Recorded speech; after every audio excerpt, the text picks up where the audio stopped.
We have this from The Independent.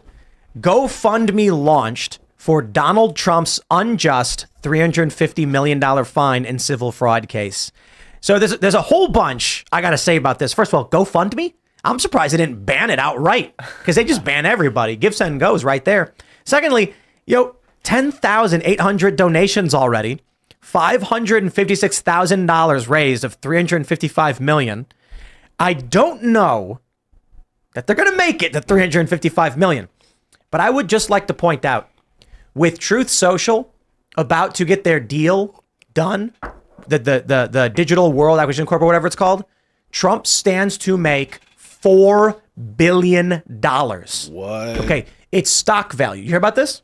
Hold up. No. Trump is going to be wealthier than he's ever been. Smart guy. So they launched Truth Social. Trump, being as famous as he is, it is the path. You know what's funny is everybody was like, Trump needs to get back on X. Even I was saying it like, Trump's got to be on Twitter, man. This is where he needs to be. It's funny. Yeah, no. Trump just monetized his personality and his platform to the tune of $4 billion. So the amount of shares he owns in the Truth Social or DWAC or whatever, if the merger happens, they're valued at about $50 a share. That gives Trump $4 billion in equity. He could then take 10% of those shares, hand them to New York and be like, you are now a minority stakeholder in Truth Social. Thank you and have a nice day. So, people are donating to him and I can respect it, but the man does not need it. I hope he starts wearing wearing the gold shoes now. Yeah. It would look good with that kind of I kind of regret not buying the gold shoes. They did look all right. I'm going to get a pair. But people are just like reselling them for a lot, aren't they? What they drop for 300? We could probably get a pair for. I think they're going for $5,000 now, aren't they? I'm sure they're probably already online reselling. Let's see what we got. I'll pay $1,000. Yeah, they're probably already charging more than that. But I'm not even gonna wear it. I'm just put them in a case. Yeah, I fuck with. No, we're gonna skate them. One shoe in one room. They look and then all I right. can, like upstairs. The shoes Tim, actually one look thing okay. about me, bro, I can't skate. You ever seen when 9,500? Yeah, but it says sold out. Fuck Never surrender. How do you get them made? I would buy them and then we would film a skate video in them. Yeah. Because what we'd be doing is it's not meant to cause harm or to insult the sneakers. It's to immortalize them in a skate video forever. Yeah. Close up And on so the feet. then, and so then it's like you're watching someone do skate tricks, or like maybe like depending on the size you could get, you could have a couple different people do big tricks in the golden sneakers. Everyone's got to wear a Trump mask. Go to Hollywood High in the golden Trump sneakers and do like a kickflip back Smith down the handrail. How many pair released? I don't know. Yeah, it was limited. Yeah, limited edition. It wasn't Limited is only like 500 to 1,000 pair. Dude, look, look, 1,000, I think, maybe. Yeah, super the limited, point of the 1,000 story is- pairs. Yeah. it's wild to me that people, I mean, I don't know what to say. Like, you can absolutely donate to Donald Trump, his campaign, and I think you should, especially if you want him to win. I think more important than that, people should be like getting their friends and family registered to vote. And you should be gearing up for the shadow campaign redux. Because if you think, Nate Silver wrote an op-ed. He's a 538 guy saying Biden can't win at this point. No.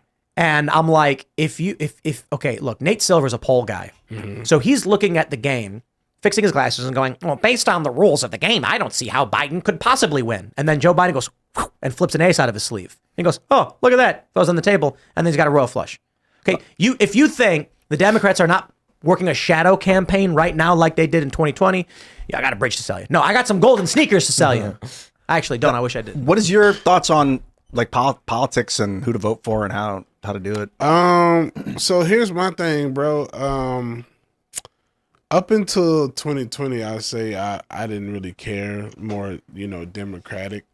And when 2020 happened, I actually had the time to like sit back and chill and like listen to everything, because I was just a blind, didn't like Trump guy because that's what the majority said.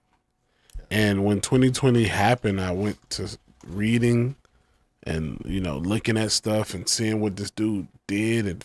Because up until then, I was in the rat race, trying to be famous, trying to get on stage, going to auditions, table reads, this, that, and the other. So when 2020 actually happened and I got a chance, and I'm like, what's bad about this guy? Was there something in particular that happened? Like in the news? I think it was called what's the thing called where he gave money to the black colleges? The The HBC, The HBCUs came to Yeah. him and said, "You can just don't keep coming back to me. I like you, but just take the money." Yeah. Because Obama kept making him come back every year. That's what Yeah. he said. Yeah, Yeah. that was crazy. And then I'm like, how's this dude a racist? Because like, if you give somebody resources or you give somebody opportunities, how is that racist? For I mean, and you know, the reason I'm probably being outed right now by the BLM is because I have an opposing view, and I don't like that. I don't like how I can share the same complexion as somebody, and I don't think the same as them, and they call me, you know, a white supremacist. Yeah. Well, that's what Joe Biden said. He said, if you don't vote for him, you're not black. Yeah, but they're scared of me, bro, because I look like this and I have my views and I can take down their whole infrastructure. Because someone who looks like me should follow the same bandwagon as them. You're familiar with Larry Elder? Yeah. They called him the black face of white supremacy.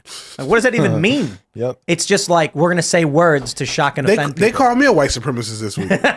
How's it feel? Why? Because of the GF joke. George Floyd. Start calling you a Oh, white. you can say I did a podcast with Willie D explaining myself, and I told them about an interaction I had with the KKK, where when I was in Georgia, I can say that? When you were with KKK, I was going to ask you if you knew Daryl Davis. No. Oh, the black dude who transformed the yeah. They called they Daryl. I don't know that they called him a white supremacist. I think they do call him a white supremacist. But here's the thing: I had an interaction with the KKK, and it's not trying to justify what they have done in the past or whatnot. But when it comes to life, I don't like to speak on history, even if the history of police officers in LA is harming a majority of black people. I don't want to believe that to be my truth. So when I speak for my truth. And when I was in Georgia riding my dirt bike, I told the story on one of the podcasts. I said, man, I was riding my dirt bike. My dirt bike bogged out in a creek. And a group of people heard it happening slightly over a hill, probably like creeks down here, probably like 5 or 6 feet to where I couldn't see what was going on above me. And I told Willie D, I said, you know who came to my rescue? And I said, you know what was going on right over that hill? And he said, what? I said, a KKK rally. Wow. And I said, these people came and helped me get my dirt bike out.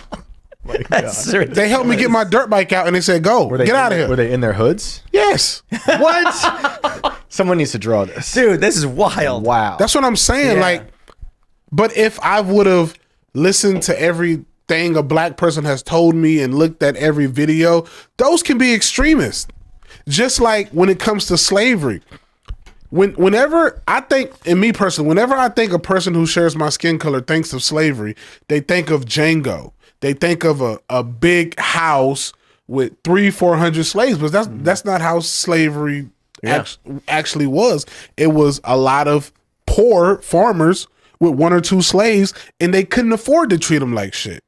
Yeah, we talk about Civil War quite a bit here, you know, as many people may have noticed. But we were talking A lot of this. black people fought for the North. We were talking about this on the Culture War show, Culture War podcast, Fridays, 10 a.m. And when you start reading the history, a lot of people get the cliff notes of history. Mm-hmm. And the first thing I was reading about was like Frederick Douglass. Mm-hmm. And I don't know if it was him. It might have been him or his wife, but you start reading about slaves who bought their freedom. Mm-hmm. And then I was like, wait, what? How does that make sense? You're a slave. You're owned. You can't. Well, the reality was slavery just meant you were property of someone else. They controlled everything you did. But this didn't mean that you were on a plantation working on a farm. They could have you do anything they wanted. So they were like shoemakers. They were slaves. A guy would walk into the store and he'd be like, I'd like to have some shoes made. And there would be a slave making shoes.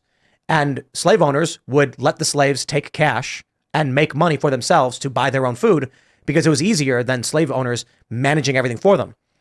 I'm not saying this as if it's like a good thing or it's like it wasn't as bad. No, I'm saying it's worse. It was that every element of their life was controlled and they were afforded only limited freedoms. Mm-hmm. And even when they thought they could have something of their own, it was still one person could decide.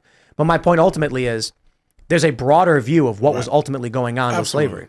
So like poor farmers would have one slave and they'd treat him real well. And that was like a story that would happen that isn't told a lot. Because wasn't taught that as a kid. No, I don't think that was common. I think the majority of slave owners, it was a small percentage of people who owned almost all the slaves. And It's like what David's saying. Like people think it's like Django, Right. but a lot of it was just like a person who got paid nothing and had to work for you and couldn't do anything about it. Like So like an indentured servant. Yeah, indentured Worse. servitude was you take a big loan to get there, and you're like, in X amount of time, I'm going to pay that off through work. But that was different than a slave. Slaves were owned. Harriet Tubman said, I freed many slaves. I would have freed many more if only they knew they were slaves. Right. How is it that when John Brown goes to the Harper's Ferry Armory, you got a bunch of slaves who are like, I don't want to revolt? It's because the stories that people assume from movies are that the worst examples of torture are the examples of all slavery. Right. Slavery was bad. It was human beings stripped of their rights. But the nefarious thing about it is sometimes like people who were in slavery were convinced it was good for them. That's kind of the point. But can you also play devil's advocate and say that out of all the groups of people that were enslaved, that my ethnic background of people possibly laid down and accepted it? Because didn't Jewish people, when they were trying to be enslaved, they committed mass suicide? I don't know. I would say this: slavery existed throughout history, and it still exists today. And I don't know if I have the knowledge enough of any ethnic group to say one laid down or one didn't. What I can certainly say is, there were slave revolts in the United States, and ultimately a civil war where people fought over, which was in essence ending slavery. Thanks for watching this clip from the Timcast IRL podcast. Hang out with us live Monday through Friday at 8 p.m. and become a member over at timcast.com for uncensored, members-only shows exclusive. Thanks for hanging out, and we'll see you all next time.